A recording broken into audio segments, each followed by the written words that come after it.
बचाया, मैं तकरीर नहीं कर सकूंगा। तो वो साउंड सिस्टम को अच्छा है कि आप आगे आ गए, लेकिन दो चीजें, एक साउंड सिस्टम को बचाना है और एक मेरी बहनें वहां बैठी है, खड़ी है, उन सबको आपने बचाना है। अच्छा डेरा गाजी खान, सबसे पहले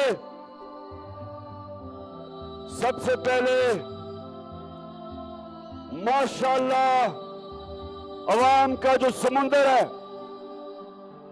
जिस तरह आप जिस तादाद में आप यहां आए, आपने मुझे इज्जत दी, मैं आज आप सबका शुक्रिया अदा करता हूं। डेरा गाजी खान बहुत बहुत शुक्रिया। उसके बाद डेरा गाजी खान थोड़ी खामोशी, ताकि आप मेरी बात सुन सकें। पहली दफा मेरी कोशिश थी कि मैं आपका डीजी खान, जो सबसे पासमानदा इलाका है पंजाब का, मैं उधर से चीफ मिनिस्टर बनाया उस्मान बुज़दार को, ताकि आपकी मदद कर सके, ताकि पाकिस्तान के वो इलाके जो पीछे रह गए, जो पासमानदा है, मेरी कोशिश ये थी कि एक ऐसा चीफ मिनिस्टर आए जिसमें दर्द हो, जिसमें गरीब आदमी की दर्द हो, जो इलाकों में लोग रहते हैं जिधर पानी नहीं, बिजली नहीं, अस्पताल नहीं, एक ऐसा चीफ मिनिस्टर हो जिसको दर्द हो इन लोगों की। इसलिए उस्मान बुज़दार, मैं आपके पास एक ऐसा इंसान को चीफ मिनिस्टर बनाया। आजिज़ी थी इसमें, शहबाज शरीफ की तरह शोबाजी नहीं करता था,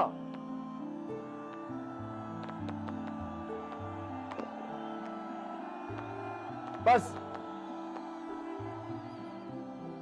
ड्रामे नहीं करता था, एक्टिंग नहीं करता था, आजिज़ी थी और इसने काम किया। और मेरा ये चैलेंज है कि जो काम इस आपके इलाके में इन 3 सालों में हुआ, कभी किसी पाकिस्तान की हुकूमत ने इतना काम नहीं किया जो डीजी खान के लोगों के लिए हुआ।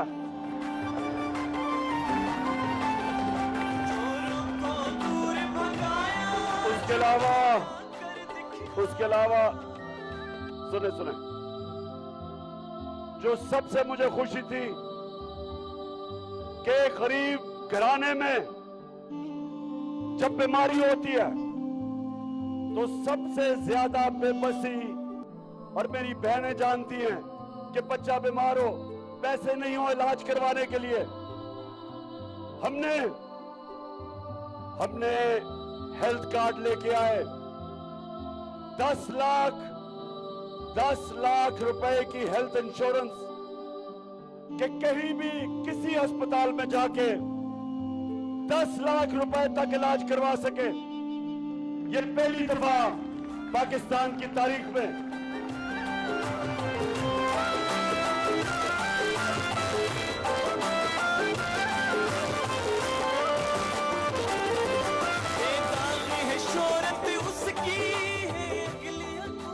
अच्छा सुने, तो मैं डीजी खान के नौजवानों, खास तौर पे नौजवानों, सुना है मुझे सैफुद्दीन ने कहा जबरदस्त काम कर रहा है हमारा डीजी खान का नौजवान।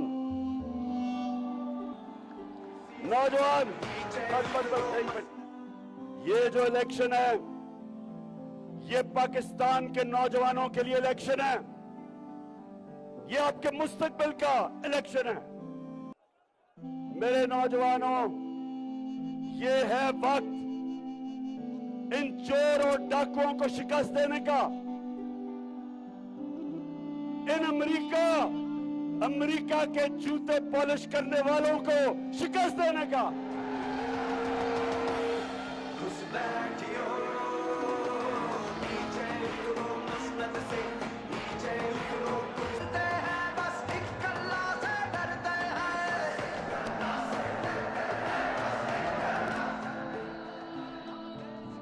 गाजी खान, ये है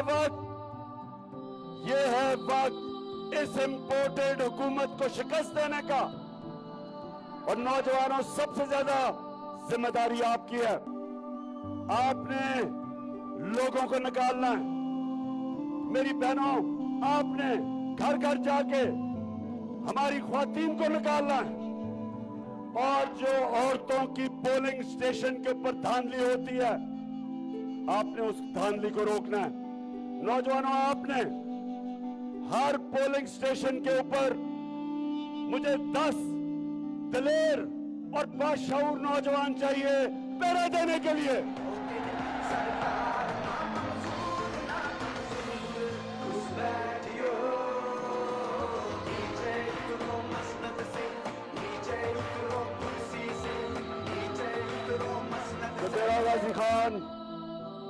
डेरा गाजी खान, मुझे जरा बताओ कि आप इतवार के इलेक्शन के लिए तैयार हो?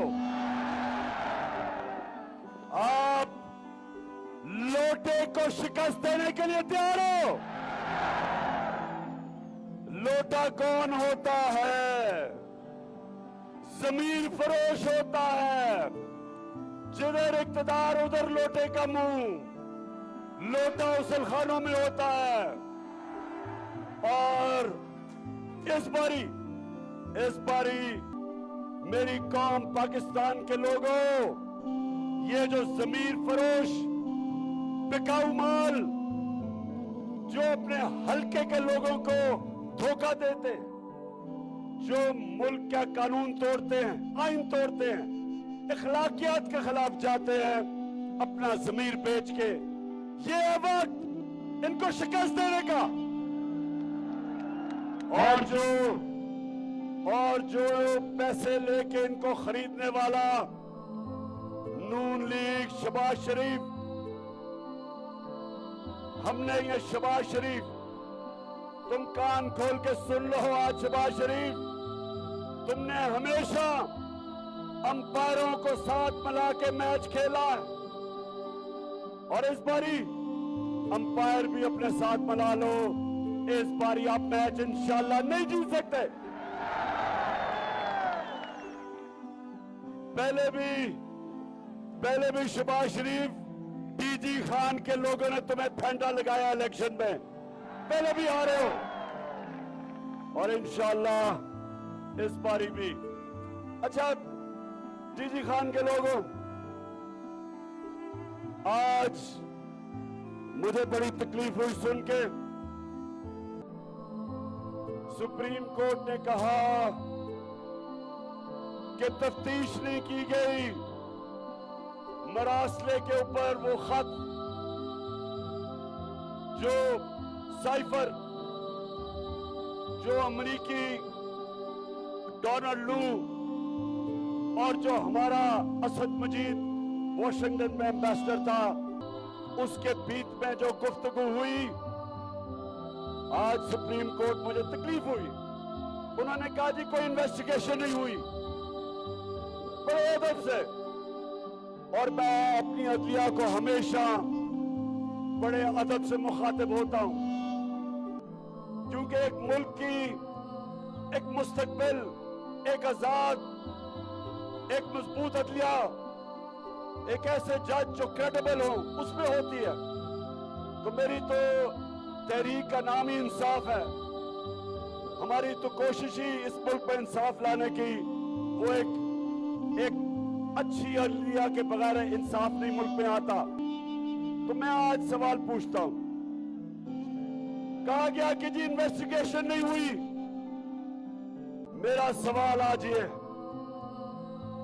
कि मैंने पहले कैबिनेट के सामने वो मरासला रखा, कैबिनेट के मिनट्स मौजूद हैं, उसमें एक अमेरिकी अंडर सेक्रेटरी पाकिस्तान के एम्बेसडर को धमकी देता है कि इमरान खान को वज़ारत-ए-उज़्मा से अगर नहीं हटाओगे तो पाकिस्तान के लिए मुश्किलें आ जाएंगी, और अगर इसको हटा दोगे तो हम माफ कर देंगे। मैं आज अपनी अदलिया और सारी कौम से पूछता हूं कि इससे बड़ी 22 करोड़ लोगों के लिए इससे ज्यादा तौहीन क्या हो सकती है कि एक अमरीकी अंडर सेक्रेटरी धमकी दे रहा है 22 करोड़ लोगों के मुंतखब वजीर आजम को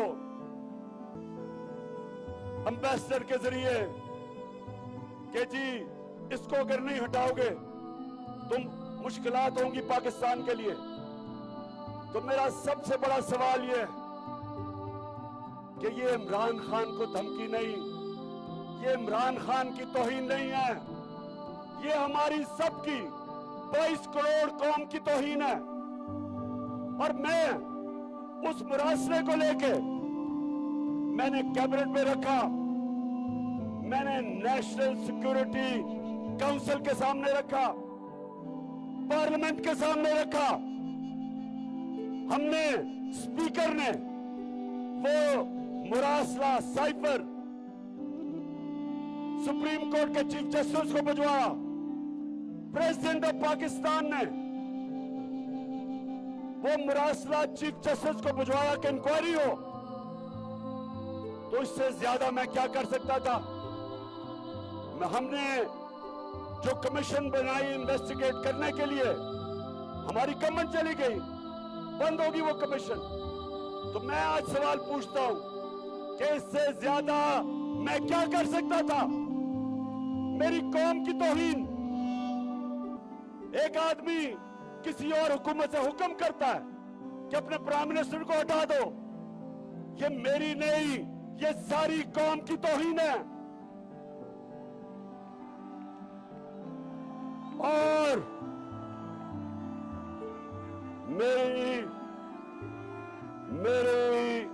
मेरे मोहतरम सुप्रीम कोर्ट, मैं आपसे यह सवाल पूछता हूं कि जब हमारे प्रेसिडेंट ने आपके पास वो मुरासला भेजा था चीफ जस्टिस सुप्रीम कोर्ट, तो क्या आपको इन्वेस्टिगेट नहीं करना चाहिए? आप हैं जिनके ऊपर हम ढूंढते हैं इंसाफ के लिए, आप सुओ मोटो एक्शन ले लेते हैं। आपने 12 बजे रात को अदालतें खोल ली, लेकिन इतना बड़ा काम कि एक मुल्क के वजीर आजम को धमकी देकर हटा दिया जाता है और कुछ नहीं होता। और खास तौर पे जो आपको इन्वेस्टिगेट करना है, जो मैं चाहता था, मेरे ऑनरेबल चीफ जस्टिस, जो मैं चाहता था, ये तो पता चलवाते कि डोनाल्ड लू ने किसको पैगाम दिया। एम्बेसडर तो मेरे नीचे था, फॉरेन ऑफिस मेरे नीचे है, मेरे एम्बेसडर को वो कैसे कह रहा है कि प्राइम मिनिस्टर को हटाओ? किसको पैगाम दे रहा था? इन्वेस्टिगेट करें, इंक्वायरी बैठाएं, किसको वो पैगाम दे रहा था?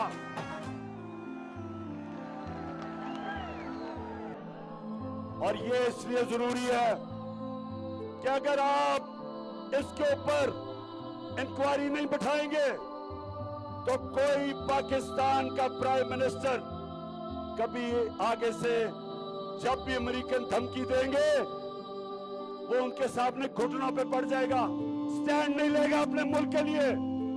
वो कहेंगे जी रूस नहीं जाना, तो वो कहेगा जी जिस तरह ये चेरी ब्लॉसम शहबाज शरीफ, ये कभी खड़ा हो सकता है?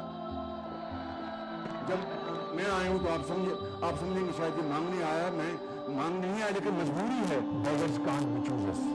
जब मैं आया हूँ तो आप समझेंगे शायद ये मांग नहीं आया, मैं मांग नहीं आया, लेकिन मजबूरी है।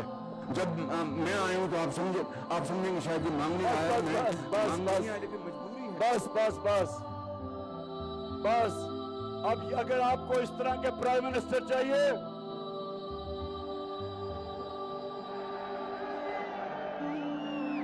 वो कहते हैं डेरा गाजी खान, वो तिफल क्या गिरेगा जो घुटनों के बल चले। पहले ही घुटनों पे है कि जी हम तो बेकारी हैं। क्या डेरा गाजी खान हम बेकारी हैं? हम किसकी उम्मत है? नबी सल्लल्लाहु अलैहि वसल्लम की, दुनिया की तारीख का सबसे अजीम लीडर, जिसने 2 सुपर पावर्स को, थोड़े से मुसलमान थे तब, 2 सुपर पावर्स को जब वो मदीना की रियासत संभाली, 2 सुपर पावर को खत लिखते हैं कि मैं अल्लाह का पैगाम लेके आया हूं। उन्होंने ये नहीं कहा कि मैं कोई भिखारी हूं, भीख मांगने आया हूं। ये नहीं कहा उन्होंने जो शहबाज शरीफ कहता है। कहते मैं अल्लाह का पैगाम लेके आया हूं, अगर इस पे चलोगे तो तुम्हारी बेहतरी। हम तो उस लीडर के उम्मती हैं। हमारा तो अल्लाह से दावा है, ला इलाहा इल्लल्लाह, तेरे सिवा अल्लाह किसी के सामने नहीं हम झुकते। तो मेरे डीजी खान, आपके बड़े, यहां से डीजी खान के बड़े लोगों को मैं मिला हूं बैरून मुल्क, मेहनत कश लोग हैं, काम करते हैं, वहां से पैसा पाकिस्तान भेजते हैं और पाकिस्तान मेहनत कश बैरून मुल्क पाकिस्तानियों के पैसे पे चलता है और वो यहां पैसा भेजते हैं और यहां के करप्ट, ये जो 2 खानदान 32 साल से हुक्मरानी की है, इन्होंने मुल्क का खून चूसा, चोरी करके मुल्क का पैसा मुल्क से बाहर भिजवाया है। ये वो लोग हैं, वो मेहनत कश पाकिस्तान पैसा भेजते हैं। यहाँ डीजी खान के और खास तौर पे बड़े मेहनत कश यहाँ के लोग बैरून मुल्क बड़े बड़े में 18-18 घंटे काम करते बेचारे लोग हैं और उनके ऊपर मुल्क चलता है, मुल्क उन पे चलता है।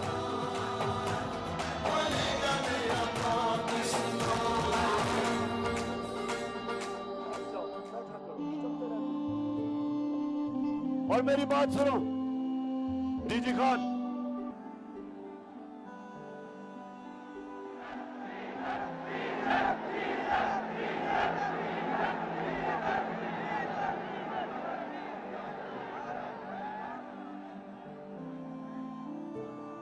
हाँ बिल्कुल ठीक कह रहे हो शहबाज शरीफ, डीजल की कीमत कम करो। आज तेल की कीमत दुनिया में जब हम गए थे उससे भी कम हो गई है और जब हम गए थे तो पेट्रोल 150 रुपए लीटर था, आज 250 रुपए लीटर है और जब हम गए थे तो फजल रहमान 144 रुपए लीटर था।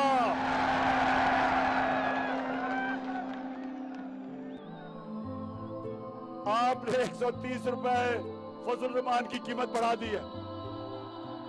तो हम ये चाह रहे हैं शहबाज शरीफ कि अब जब आलमी मंडी में तेल नीचे आया है तो आवाम के लिए कीमतें कम करो। ये IMF के सामने थोड़ी दिलेरी से खड़े हो। हम 2.5 साल IMF के प्रोग्राम में थे, हमने अपनी कौम को बचाया महंगाई से, हमने अपने मुल्क को उठाया, माइशत उठाई, एक्सपोर्ट्स बढ़ाई, हमने सबसे ज्यादा पैसा इकट्ठा किया, सबसे ज्यादा डॉलर पाकिस्तान में आए। 17 साल में सबसे ज्यादा तरक्की हमारे तो आखिरी सालों में हुई। तुम दोनों ने तो मुल्क का खून चूसा, तुम्हारे से तो बेहतर मुशर्रफ था। मुशर्रफ ने तो सिर्फ एक ही गलती की कि तुम्हें एनआरओ दिया, नहीं तो तुम्हारे से तो वो बेहतर था। तुम दोनों खानदान अब मेरी गौर से बात सुन लो। 20 साल एक दूसरे के खिलाफ आपने लोगों को कहा कि वो कहता था जरदारी करप्ट है, वो कहता था नवाज शरीफ करप्ट है, दोनों ही चोर थे। फिर इकट्ठे हो गए हो, आज दोनों इकट्ठे हैं और इंशाल्लाह ये जो इलेक्शन होगा इतवार को, तुम दोनों को ही एक ही गेंद से 2 विकेट निशाना कराऊंगा। और थोड़ी देर में इंशाल्लाह वो तीसरी विकेट भी गिराऊंगा फजल रहमान के साथ साथ तुम्हारे। अच्छा, मैं भूल ना जाऊं, DG Khan election commissioner Sikandar, तुम्हारे आज स्पोक्समैन ने स्टेटमेंट दी है और एक बुज़दिलाना स्टेटमेंट कि जी जवाब दो हमें। मुझे तुम जवाब दो। तुम मुझे आज बताओ कि तुम सारे पाकिस्तान के इलेक्शन कमिश्नर हो, हफ्ते में 3 दिन लाहौर में क्यों गुजारते हो? जवाब दो। जब जवाब दो कि मरियम और हमजा के कदमों में तुम कितनी दफा बैठते हो, जवाब दो मुझे। हमारे पास रिकॉर्ड है, कहो तो हम बताएंगे कि कब कब तुम उनको मिलने गए, अपनी खिदमत देने लग गए कि इलेक्शन तुमने कैसे जीतना है। सारी अपनी टीम को लाहौर किस लिए लेके जाते हो? क्या इस्लामाबाद में काम नहीं हो सकता? और जो हम इंशाल्लाह, मैं तो छोड़ो, सिकंदर सुल्तान याद रख लो, ये कौम तुम्हें माफ नहीं करेगी। तुमने जो सिंध का इलेक्शन करवाया वो इलेक्शन नहीं था, तुम्हारे अपने। ये जो तुम और नून लीग तो एक ही हो, तुम्हारे इत्तेहादी पीपल्स पार्टी और जेयूआई, उन्होंने भी सिंध के इलेक्शन के ऊपर क्या कहा है? 15% सीटों पे लोग खड़े नहीं हुए क्योंकि केसेस कर दिए, उन पे एफआईआर काट दी, पुलिस ने डरा दिया। जो जरदारी, और यह याद रखना डीजी खान, आप तो बड़ी अच्छी तरह जानते हैं कि 30 साल से इस मुल्क की बड़ी बीमारी जरदारी है। सारी दुनिया जानती है उसने किस तरह लूटा इस मुल्क को। अभी कराची में जो पानी आया हुआ है, जिस तरह इसका बेटा कहता है ना, जब बारिश आती है पानी आता है, तो जब बारिश आती है पानी आता है, तो तुमने क्या किया है? तुमने क्या किया है? 14 साल से बैठे हुए हो। 6,000 अरब रुपया सिंध हुकूमत खर्च कर चुकी है। 6,000 अरब रुपया इन पिछले 11-12 सालों में। किधर गया वो पैसा? कराची जो पाकिस्तान का फाइनेंशियल कैपिटल है, जब बारिश होती है डूब जाता है, बारिश नहीं होती तो पानी नहीं होता। पैसे दे दे के वो टैंकर मंगवाते हैं। टैंकर माफिया से भी जरदारी पैसे लेता है। पानी आता है, बारिश आता है तो फिर नीचे, बारिश नहीं आता तो बेचारा पानी नहीं वहां। और जरदारी खानदान के पैसे में इजाफा, दौलत में इजाफा, चोरी करके पैसा मुल्क से बाहर।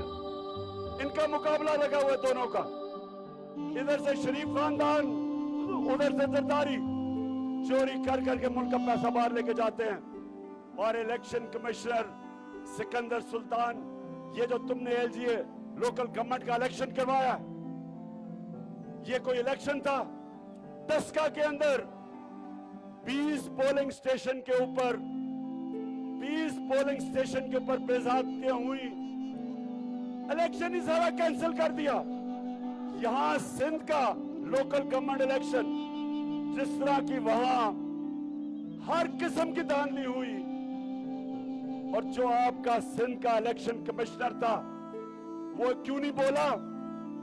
क्योंकि वो जरदारी का तनख्वाहदार है, सिंध गवर्नमेंट का मुलाजिम है।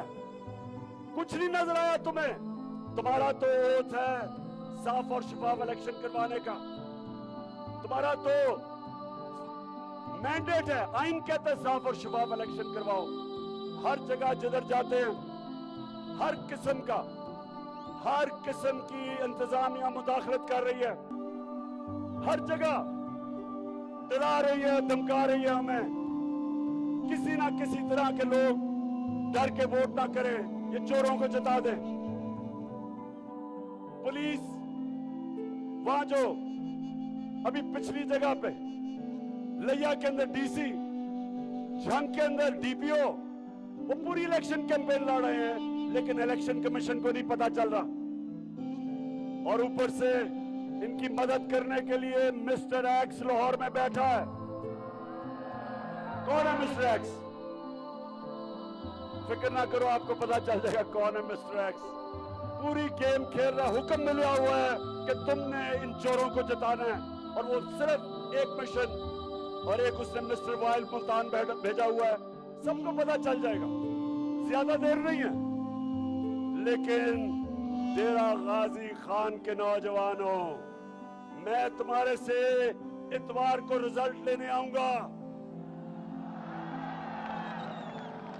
अगर इतवार को ना आया तो आऊंगा इंशाल्लाह, जब आप सैफुद्दीन खोसा को भारी अक्सरियत से जिताओगे। क्योंकि मुझे ये बताओ हाथ खड़ा करके कि क्या लोटे को जीतने दोगे? माशाल्लाह माशाल्लाह। घर घर जाना है, ये याद रखना। क्रिकेट के ग्राउंडों में मैंने एक चीज सीखी थी, जब तक आखिरी गेंद नहीं खेला जाता मैच खत्म नहीं होता। जो चैंपियन होता है, जो चैंपियन, और जो माशाल्लाह आप चैंपियंस हैं, नौजवान खास तौर पे चैंपियन है यहाँ के, आखिरी गेंद तक मुकाबला करना है, रिजल्ट लेके आना है, और इंशाल्लाह फिर हम सब मिलके, मैं भी आऊंगा सैफुद्दीन के पास, आपके पास, और उस्मान बुज़दार के पास, और इंशाल्लाह हम जीतने के बाद अल्लाह का शुक्र करेंगे, जश्न बनाएंगे। पाकिस्तान जिंदाबाद।